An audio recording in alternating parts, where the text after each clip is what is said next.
உள்ளபடியே இந்த நிகழ்ச்சி முற்றிலும் வித்தியாசமான ஒரு நிகழ்ச்சியாக இருக்கிறது.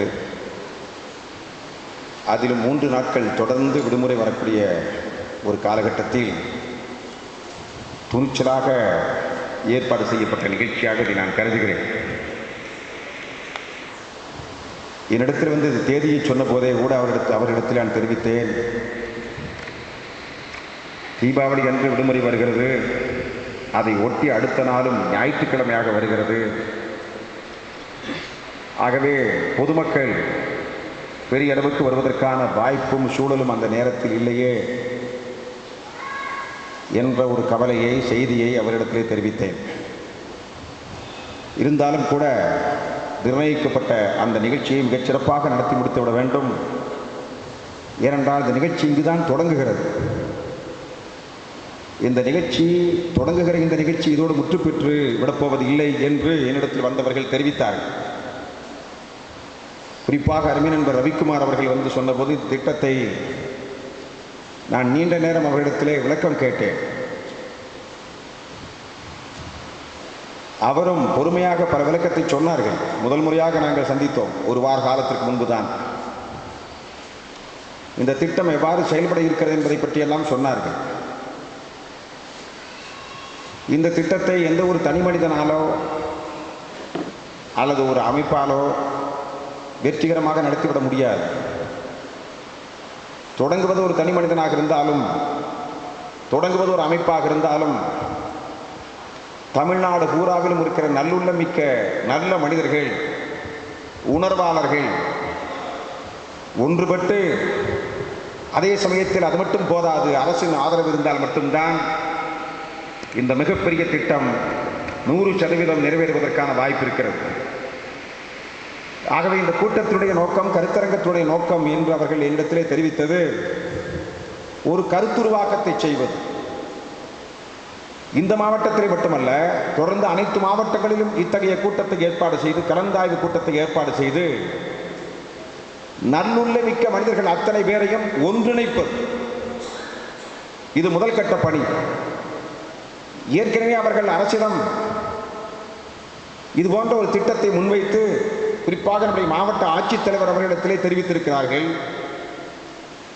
இந்த திட்டம் முழுமையாக அவரால் உள்வாங்கப்பட்டு, இந்த திட்டம் சிறந்த திட்டம்தான், நல்ல திட்டம்தான், வரவேற்க தகுந்த திட்டம்தான் என்று மாவட்ட ஆட்சித்தலைவர் அவர்களால் வழிமொழியப்பட்டிருக்கிறது. அத்தோடு நில்லாமல் இதை எவ்வாறு செயல்படுத்தலாம் என்பது குறித்தும் நம்முடைய மாவட்ட ஆட்சித்தலைவர் அக்கறையோடு சிந்தித்துக் கொண்டிருக்கிறார். செயல்படுத்தவும் இயன்ற அளவில் தொடக்க நிலையிலே தொடங்கியும் இருக்கிறார் என்று குறிப்பிட்டார்கள். நாம் இதுவரை கேள்விப்பட்டிருக்கிறோம். ஏனென்றால் மிக பொருத்தமான ஒரு அறிஞர் இந்த அவையில் இருக்கிறார். நான் உள்ளபடியே சொல்ல விரும்புகின்றேன், இந்த விடுமுறை நாளில், விடுமுறை நாள் என்பது மட்டுமல்ல, அந்த கேளிக்கை பண்டிகை என்று சொல்லக்கூடிய அந்த மாதிரியான சூழலில் இத்தனை அறிஞர் பெருமக்கள், இத்தனை சான்றோர் பெருமக்கள் ஈரோடு நகரத்தில் இருந்து மட்டுமல்லாமல் இந்த மாவட்டத்தின் வேறு பல பகுதிகளில் இருந்து வருகை புரிந்திருப்பது மற்றற்ற மகிழ்ச்சி அளிக்கிறது. கீழே அமர்ந்திருக்கிற பலர், பல அமைப்புகளை நடத்தி கொண்டிருப்பவர்கள், பணி நிறைவேற்ற ஆசிரியர் பெருமக்கள், அரசு ஊழியர்கள், உயர்மட்ட பொறுப்பில் இருந்த, அரசு அதிகாரத்தில் இருந்த, மிகப்பெரிய பொறுப்பில் இருந்தவர்கள் கூட அமர்ந்திருக்கின்றீர்கள். தமிழ் சான்றோர்கள், உணர்வாளர்கள் அமர்ந்திருக்கின்றீர்கள். ஆகவே இந்த இடத்தில் இதற்கு சால பொருத்தமான ஒரு அறிஞர், நம்முடைய கல்வெட்டறிஞர் சே. ராஜ் அவர்கள் இந்த நிகழ்ச்சியில் பங்கேற்பது நமக்கு, இந்த நிகழ்ச்சிக்கு ஒரு பெருமை என்று நான் கருதுகின்றேன். ஆனால் அவரை பொறுத்தளவில் இதுவரை கல்வெட்டறிஞர் அரச்சலூரில் இருந்து பல இடங்களிலே அங்குங்கெனாதபடி எங்கும் அலைந்து, மலைகளில் காடுகளில் திரிந்து, கல்வெட்டுக்களை எல்லாம் உன்னிப்பாக கவனித்து, அதை படமெடுத்து படியெடுத்து, அதற்கு பிறகு கல்வெட்டில் இருக்கின்ற அந்த காலத்து தமிழ் சொற்களை, வாக்கியங்களை எல்லாம் வாசித்து, அதை பிறகு ஒரு புத்தகமாக அச்சிட்டு ஒரு 1000 ஆண்டுகளுக்கு முன்பு இந்த கல்வெட்டில் இவ்வாறு கூறப்பட்டிருக்கிறது என்பதை எல்லாம் எடுத்து சொல்லி அதை தொகுத்து அதை கோர்த்து புத்தக வடிவிலே நமக்கு கொடுக்கிறார்கள்.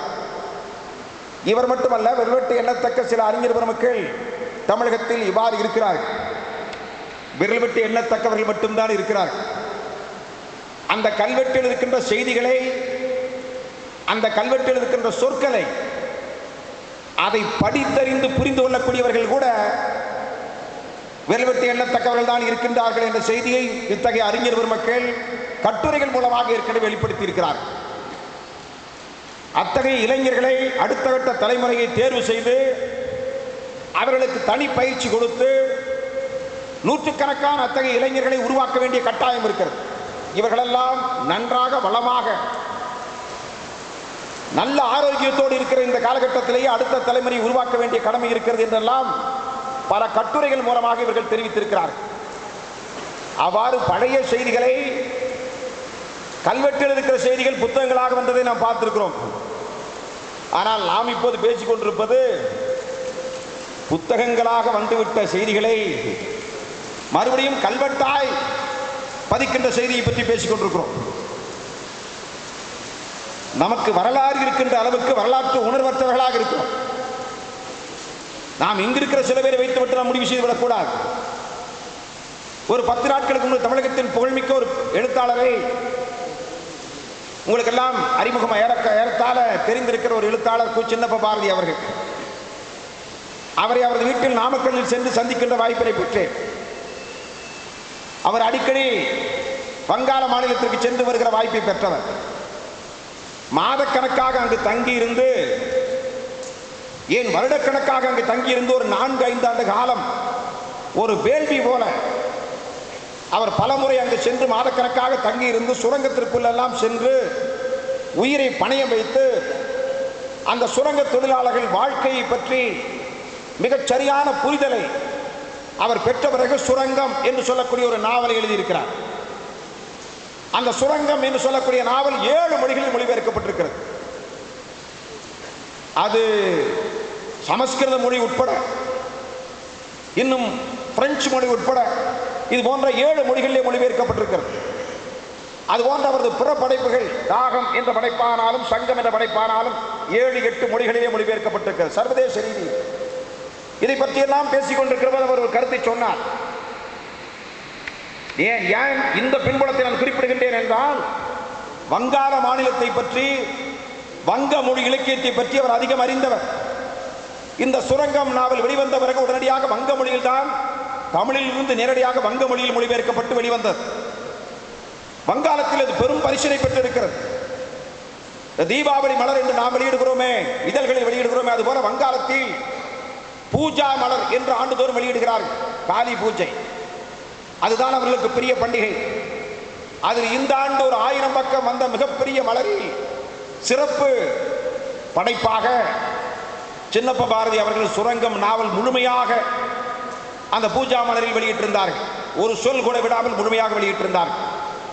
நான் இதை கூறுவதற்கு காரணம், வங்காள மொழியை பற்றியும் அந்த மொழியின் இலக்கண வளத்தை பற்றியும் பாரம்பரியத்தை பற்றியும் ஓரளவு அறிந்தவர் என்பதால் அவரது கூற்றை பரிசீலிக்கலாம் என்பதற்காக இந்த கருத்தை சொன்னேன்.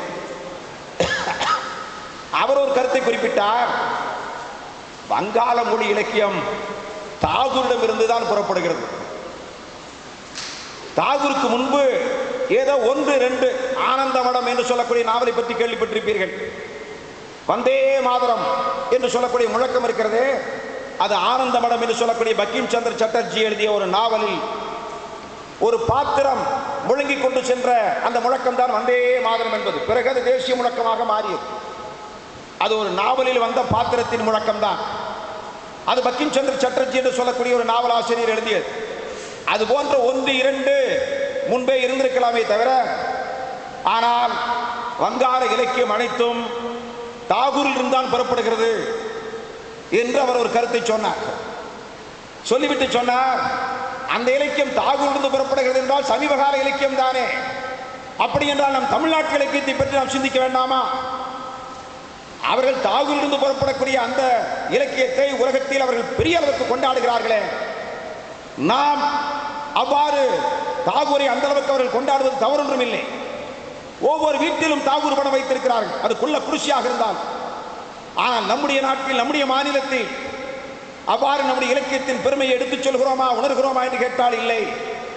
2000 3000 ஆண்டுகள் வரலாறு என்று சொன்னால் சாதாரண வரலாறு இல்லை. ஆகவே வேறு பல மொழிகளோடு அந்த வரலாற்றோடு ஒப்பிட்டு பார்க்கிற போதுதான் நம்முடைய மொழியின் வரலாறு, நம்முடைய இலக்கியத்தின் வரலாறு நமக்கு புரிகிறது. நான் இந்த மேடையில் இருந்து பேசுகிற போது ஒரு சின்ன கருத்து, ஒரு நகைச்சுவை ததும்புகிற ஒரு சின்ன செய்தி, நடந்த செய்தியை இந்த இடத்தில் பதிவு செய்ய விரும்புகின்றேன். நான் பள்ளிக்கூட மாணவனாக அரைக்கால் டவுசர் போட்டு 6ஆம் வகுப்பு படிக்கிற போது இது போன்ற இலக்கியம் என்ற சொற்பொழிவு நிகழ்த்துவதற்காக அறிஞர் பெருமக்கள் வருவார்கள். நான் ஈரோடு செங்குந்து உயர்நிலை பள்ளியிலே தான் படித்தேன். அந்த இலக்கியம் என்ற சொற்பொழிவை ஆர்வத்தோடு கேட்போம். அப்ப சொற்பொழிவு ஆற்றுவதற்கு வரக்கூடிய அந்த சான்றோர் பெருமக்கள், எந்த சொற்பொழிவாளர் தமிழில் சொற்பொழிவாற்ற வேண்டும் என்றால் திருவள்ளுவரையோ பாரதியோ பாரதிதாசனையோ தொடாமல் அவர் மேடையிலே பேசிவிட இயலாது. ஆகவே அவ்வாறு பேசுகிற போது திருக்குறளை தொடாதவர்கள் யாரும் இருக்க மாட்டார்கள். அப்படி அந்த சின்னஞ்சிறு வயதில் உன்னிப்பாக அது உரை கேட்ட போது எனக்கு நெஞ்சில் ஆழமாக கல்வெட்டு போல் பதிந்து கிடக்கிறது.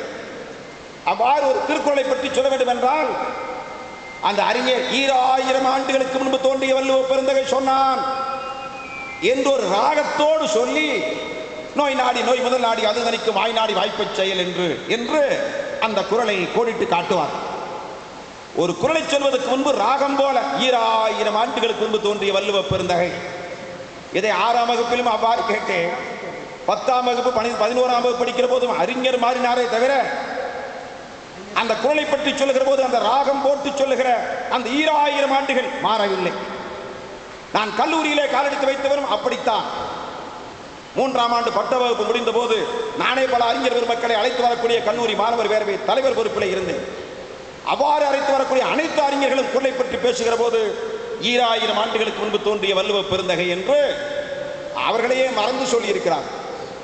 கடைசியில் கல்லூரி விட்டு வெளியே வந்து 25 ஆண்டு காலம் கழித்து இதே மேடையில் நான் உரை நிகழ்த்துகிற ஒரு வாய்ப்பினை பெற்றேன். கல்லூரியிலே இருந்து வெளியே வந்து 25 ஆண்டு காலம் கழித்து, 4 நூற்றாண்டு காலம் கழித்து ஒரு மூத்த பேரறிஞர் இதே மேடையில் இதே இடத்தில் உரை நிகழ்த்தினார். நாம் அந்த நிகழ்ச்சிக்கு தலைமை, அவர் சிறப்பு விருந்தினராக ஒரு பெரிய இலக்கிய கூட்டம் நடைபெற்றது. அந்த கூட்டத்தில் பேசுகிற போதும் அவ்வாறு அந்த 85 வயதை கடந்த அந்த மூத்த தமிழ் அறிஞர் அதே ராகத்தோடு 2000 ஆண்டுகளுக்கு முன்பு தோன்றிய வள்ளுவ பெருந்தகை என்று சொன்னார். நான் மேடையிலே இருந்து வரை பிறருக்கு தெரியாமல் நான் சிரித்துக் கொண்டேன். இதே தானே 6ஆம் வகுப்பில் இருந்து கேட்கிறோம். நான் கீழே வந்த பிறகு அதே இடத்தில் வெளியே சென்று கொண்டிருந்தோம். அந்த அறிஞரை கையை பிடித்து, ஐயா, நான் சின்னஞ்சிறு வயதில் இருந்து இந்த ராகத்தை கேட்டுக் கொண்டிருக்கிறேன். குறைந்தபட்சம் 2037 ஆண்டுகளுக்கு பிறகு முன்பென்றாவது சொல்லக்கூடாதா என்று கேட்டேன். திடீரென்று ஒரு முகம் மாறிவிட்டது. நான் நினைத்தேன் கோபித்துக் கொண்டார், நான் ஏதோ கேலி செய்வதாக நினைத்துக் கொண்டார் என்று சொல்லி அவர் கையை பிடித்து மன்னிக்க வேண்டும் ஐயா, ஒரு நகைச்சுவைக்காக சொன்னேன். 2037 ஆண்டுகளுக்கு முன்பு என்று சொன்னது வேடிக்கைக்காக சொன்னேன், தவறாக எண்ணி விடாதீர்கள். பல முறை நான் இதைத்தான் கேட்டிருக்கிறேன் என்று சொல்லி சிரித்துக் கொண்டே பேசினேன். அவர் அப்படியே மேலே பார்த்து கொண்டிருந்தவர் கீழே திரும்பவே இல்லை. ஒரு 2-3 நிமிடங்கள் மற்றவரெல்லாம் வந்து அவரிடத்திலே வணக்கம் செய்கிறார்கள், கை கொடுக்கிறார்கள், கவலைப்படவில்லை அவர். கடைசியில் ஒரு 2 நிமிடம் மேலே பார்த்துவிட்டு கீழே திரும்பியவர் சொன்னார், தம்பி, நான் கோபித்துக் கொள்ளவில்லை, நான் யோசித்தேன். நான் அரைக்கால் டவுசர் போட்டு அந்த காலத்தில் பள்ளிக்கூடத்தில் படிக்கிற போதும் அறிஞர் பெருமக்கள் உரையாற்றுகிற போது இதே மாதிரி தான் சொன்னார். 2000 ஆண்டுகளுக்கு முன்பு தோன்றிய வள்ளுவ பெருந்தகை சொன்னார் என்றுதான் சொன்னார்கள். அதைத்தான் நான் சிந்தித்தேன் என்று அவர் சொன்ன பிறகுதான் எனக்கு உயிர் வந்தது. உடனடியாக நான் கொஞ்சம் கூட யோசிக்காமல் இன்னொரு கருத்தை சொன்னேன். ஐயா, நீங்கள் சொல்வதை பார்த்தா 2000 ஆண்டுகளாகவே மேடையிலே பேசுகிற அறிஞர் பெருமக்கள் அனைவரும் 2000 ஆண்டுகளுக்கு முன்பு தோன்றிய வள்ளுவ பெருந்தகை சொன்னார் என்றுதான் சொல்லி வருகிறார்கள் போல் தெரிகிறது என்று நகைச்சுவையாக நான் சொல்லி இருந்தாலும் நான் எண்ணி பார்க்கிறேன், எத்தனை ஆண்டுகளுக்கு முன்பு இத்தகைய செய்தியை சொல்லி இருக்க முடியும்? எத்தனையோ ஆண்டுகளுக்கு பிறகு காரல் மார்க்ஸ் பொது உடைமை கருத்தை அறிவியல் பூர்வமாக வித்தியாசமான முறையில் சொல்லி இருக்கிறார், மறுப்புக்கிடமில்லை. காரல் மார்க்ஸை பற்றி பெரிய அறிஞர் பெருமக்கள் என்ன சொல்கிறார்கள்? அதற்கு முன்பு உலகத்தின் நடவடிக்கைகளை உற்று கவனித்த அறிஞர் பெருமக்கள் அத்தனை பேரும் உலகத்தின் நிலைமையை பார்த்து கண்ணீர் விட்டு கதறி அழுதிருக்கிறார்கள். உலகம் இப்படி போகிறதே என்று வேதனைப்பட்டிருக்கிறார்கள். ஆனால் அந்த வேதனையோடு நிற்காமல், கண்ணீர் வடிப்பதோடு நிற்காமல், மாற்று திட்டத்தை முன்மொழிந்து, மாற்று பொருளாதார கொள்கையை முன்மொழிந்து வேதனைப்படுவதோடு நம் நிலைமை நின்றுவிடப் போவதில்லை, அடுத்த கட்டத்திற்கு செல்ல வேண்டும் என்ற ஒரு புதிய தத்துவத்தை கொடுத்ததுதான் கார்ல் மார்க்ஸுடைய வித்தியாசமான பணி என்று சொல்வார்கள். ஆனால் எத்தனை ஆண்டுகளுக்கு பகுத்துயிர், பல்லுயிர் ஓம்புதல், பல்லுயிர் ஓம்புதல் என்று சொன்னால் அந்த ஒரு நூலோ தொகுத்தவற்றுள் எல்லாம் தலை என்று அந்த காலத்தில் கல்வெட்டில் பதித்திருந்தாலும் சரி, புத்தகம் எழுதியிருந்தாலும் சரி, 1812 என்று சொல்லக்கூடிய அந்த காலத்தில் புத்தகமாக வந்திருந்தாலும் சரி, நூறோ என்னெல்லாம் தொகுத்திருக்கிறார்களோ எல்லாவற்றையும் சிறந்தது பகுத்துண்டு பல்லுயிர் ஓம்புதல் என்று சொல்லக்கூடிய அந்த கருத்தை, இந்த காலத்தில் கார்ல் மார்க்ஸ் சொல்லி இருக்கிற இந்த கருத்தை அந்த காலத்தில் ஒரு அழுத்தம் திருத்தமான முறையில் இத்தகைய கருத்தை சொல்லி இருக்க வேண்டும் என்று சொன்னால், அது உலகத்தில் அந்த காலத்தில் யாம் அறிந்தவரை, வரலாற்றை புரட்டி பார்த்தவரை விரல் விட்டு எண்ணத்தக்க மனிதர்களால் மட்டும்தான் அத்தகைய செய்தியை சொல்லி இருக்க முடியும். ஆகவே அத்தகைய வரலாற்று கண்ணோட்டத்தை மீண்டும் புதுப்பிக்க வேண்டும் என்றால், அடுத்தடுத்த தலைமுறை இதை மறுபடியும் ஆழமாக நெஞ்சிலே பதிவு வைத்துக் கொள்ள வேண்டும் என்றால், உலகத்தார் வியக்கக்கூடிய அளவில், உலகத்தில் இருந்து பல பேர் இங்கு வருகிற போது, இந்நாட்டுக்கு வருகிற போது இதை கல்வெட்டால் காட்சிகளை பார்த்து சென்று நெஞ்சிலும் கல்வெட்டாய் ஆழமாக பதிவு வைக்க வேண்டும் என்றால், நிச்சயமாக இந்த திட்டம் பயன்படும். இந்த திட்டம் அருமையான திட்டம். ஆனால் இந்த திட்டத்தில் செலவாகிற தொகை, அது மரியாதைக்குரிய வருவாய் அலுவலர், நம்முடைய மாவட்ட வருவாய் அலுவலர், நம்முடைய மாவட்ட ஆட்சித்தலைவர் எப்படி நல்ல முறையிலே, மிகச்சிறந்த முறையிலே மேடையிலே பேசுவாரோ, வித்தியாசமான முறையிலே சிந்திப்பாரோ, அதே போல மாவட்ட ஆட்சித்தலைவர் வர முடியாத நிகழ்ச்சிகளுக்கெல்லாம் எப்போதும் நம்முடைய மாவட்ட வருவாய் அலுவலர் வந்து இட்டு நிரப்பியது மட்டுமல்ல, மிகச்சிறப்பான பங்களிப்பை செய்திருக்கிறார். இந்த நிகழ்ச்சிக்கும் ஏதோ சடங்கு பூர்வமாக, சம்பிரதாய பூர்வமாக அல்லாமல் உணர்வுபூர்வமாக ஒரு வருகை புரிந்திருக்கின்றார்கள். இந்த நிகழ்ச்சியை பொறுத்தளவிலே இந்த திட்டம் சிறந்த திட்டம். அதற்கு தேர்வு செய்வதற்கு பல மலைகளை போய் பார்த்திருக்கிறார்கள். கடைசியிலே ஒரு மலை தேர்வு செய்யப்பட்டதாக துண்டறிக்கையிலே கொடுத்திருக்கிறார்கள். அதை ஏன் தேர்வு செய்திருக்கிறோம் என்பதையும் சொல்லி இருக்கிறார்கள். இதை மாவட்ட வருவாய் அலுவலர் மூலமாக, மாவட்ட ஆட்சித்தலைவர் அவர்கள் மூலமாக அரசாங்கத்திற்கு சென்று அது முறையாக வர வேண்டும் என்றால், மேலும் இன்னும் சில ஆய்வுகளை செய்து நாம் முழுமைப்படுத்தி, அது மட்டுமல்ல உணர்வுகள் அத்தனையும் பிரதிபலிப்பது மாதிரி. சாதி உண்டா? வள்ளுவத்தில் சாதி உண்டா? சில பேர் முயற்சிக்கிறார்கள். மகாத்மா காந்தியை கூட முயற்சிக்கிறார்கள். தஞ்சாவூருக்கு நான் 2-3 மாதங்களுக்கு முன்பு சென்ற போது ஒரு வாகனத்தில் சென்றால் மிகப்பெரிய அளவிலே, யாராவது தவறாக நினைத்து விடக்கூடாது, ஒரு பெரிய பலகை, அகில இந்திய செட்டியார்கள் சங்கம் என்று போட்டிருக்கிற, நடுவிலே மகாத்மா காந்தியின் படம் போடப்பட்டிருந்தது. யாரையும் நாம் விடுவதாக இல்லை. அவர்களே உயிர் பெற்று வந்துதான் இதற்கு பரிகாரம் காண வேண்டும் போல் தெரிகிறது. ஆனால் திருவள்ளுவர் எந்த சாதியைச் சேர்ந்தவர், எந்த மதத்தைச் சேர்ந்தவர் என்று யாராவது சொல்ல முடியுமா? சார்பு உண்டா? தமிழ் என்ற சொல் அதில் உண்டா? ஒரு சொல் தமிழ் என்ற சொல் அதில் உண்டா? தமிழகம் என்ற சொல் உண்டா? தமிழ்நாடு என்ற சொல் உண்டா? இல்லை. ஆனால் உலகம் என்ற சொல் எத்தனை இடத்தில் இருக்கிறது? அகர முதல எழுத்தெல்லாம் ஆதி பகவன் முதற்றே உலகு. ஆகவே உலகத்திற்காக படைக்கப்பட்ட பொதுமறைதான் திருக்குறள் என்றால் அது நமக்கு பெருமை இல்லையா? திருக்குறள் தமிழர்களின் அடையாளம், தமிழர்களின் அடையாளம். டால்ஸ்டாய் எப்படி ரஷ்ய நாட்டின் அடையாளமாக கருதப்படுகிறாரோ, ஷேக்ஸ்பியர் எப்படி ஆங்கில அடையாளமாக கருதப்படுகிறாரோ, தமிழர்களுக்கு என்று ஒரு அடையாளம் இருக்கிறது என்றால் அது திருவள்ளுவர் தான், திருக்குறள் தான். அந்த அடையாளத்தை காலத்தால் அழிக்க முடியாத அடையாளமாக மாற்றுவதற்கு இந்த கல்வெட்டு திட்டம் பயன்படும். அதற்கு நம் அத்தனை பேரின் உணர்வுகளை ஒன்றிணைக்க வேண்டும் என்பதுதான் இந்த கலந்தாய்வு கூட்டத்துடைய நோக்கம். அரசு இதை மனமுவந்து திட்டத்தை நிறைவேற்றினாலும் நாம் அத்தனை பேர் உணர்வை கணக்கில் எடுத்தவர்கள் நிறைவேற்றுவது இன்னும் மகிழ்ச்சியாக அவர்கள் நிறைவேற்றலாம் என்பதற்கான பச்சை கொடி காட்டுவதுதான் இந்த கூட்டத்தின் நோக்கம் என்று சொல்லி, இந்த நோக்கம் நிறைவேறுவதற்கு நாம் அனைவரும், குறிப்பாக நான் என்னை சிந்தனை பேரவையின் சார்பில் அழைத்தார்கள். எங்களை போன்ற ஜனநாயக அமைப்புகள், சேவை அமைப்புகள், தொண்டு அமைப்புகள், உணர்வாளர்கள் அமைப்புகள் அனைத்தும் இந்த திட்டத்தை நிறைவேற்றுவதற்கு மகிழ்ச்சியோடு காத்திருக்கின்றன, உடனிருவதற்கு காத்திருக்கின்றன என்று சொல்லி இந்த திட்டத்தை நிறைவேற்றுவதற்காக உடனிருந்து உழைத்துக் கொண்டிருக்கிற அனைவருக்கும் மக்கள் சிந்தனை பேரவையின் சார்பாக நன்றி பாராட்டி, இந்த நேரத்திலும், அதாவது விடுமுறை நாளிலும் ஞாயிற்றுக்கிழமையிலும் இந்த நிகழ்ச்சிக்கு வருகை புரிந்திருக்கிற வருவாய் அலுவலர் அவர்களுக்கும் உங்கள் அனைவரின் சார்பாக நன்றி பாராட்டி விடைபெறுகிறேன். நன்றி வணக்கம்.